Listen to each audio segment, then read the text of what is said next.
Labat. Dah. Lekat di bawah jajan English. Kau tak kasi, terima kasih. 3. Tok penghulu. Lagaknya Banyak kau hari ni. Macam makan baju macam tu tau. Cilau.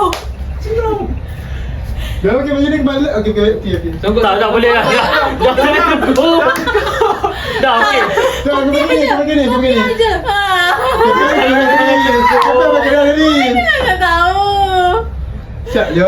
Tak payahlah Anas. Ada duduk kita nampak Anas. Duduk ketiak. Ada je ni. Dari kolam. Duduk ketiak. Kaki nampak. Tak. Tak apa, dari kolam ni. Dekat. Oh, lama juga kan. Cilau. Sekarang tak tahu itu guru. Sekarang kita tengah tunggu Anas pakai baju. Okey. Dah ke? Anas dah ke? Oh, okey. Dah. Sekejap, bodoh lah ngisai ni. Tak nak bawa khemah kita. 1, 2, 3. Kita ganting bahu. Sekali. Sekejap. Berganti. Sekejap aku nak letakkan dulu. Aduh. Berganding. Tu hidup kalau saja. Satu lah kami sejarah. Assalamualaikum. Salam. Aku tanya lah. Okey. Assalamualaikum. Okey. Tumpang tanya, tahu tak rumah Dok Said di mana? Tahu? Mengapa? Kami ini dari Perdana Melaka datangnya ada hajat untuk menjumpa Dok Said. Kau ni apa gelap? Ini rumah Dos. Kami nak tanya mana rumah Dos Said. Aduh. Dah jauh kita jalan ni. Kau tahu ke?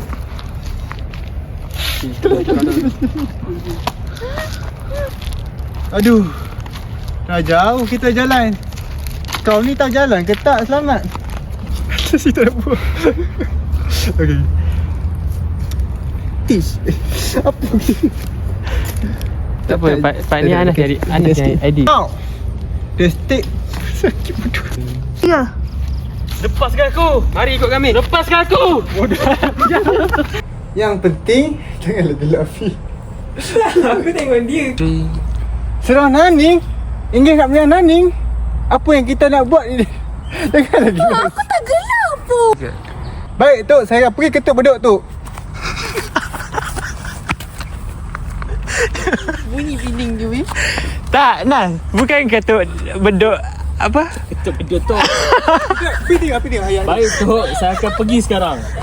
Gitu je. Kau berubah sikit lah, kau jangan pergi sangat. Kau dipipit lah. Tak nafas Macam lah gelap. Kau nak ikut besi. Okay, 1. Baik Tok, saya akan pergi ketuk sekarang. Okay. Sabar lagi. Tak nampak kau tak nampak macam tu. Sabar ketuk diri. Apa ni?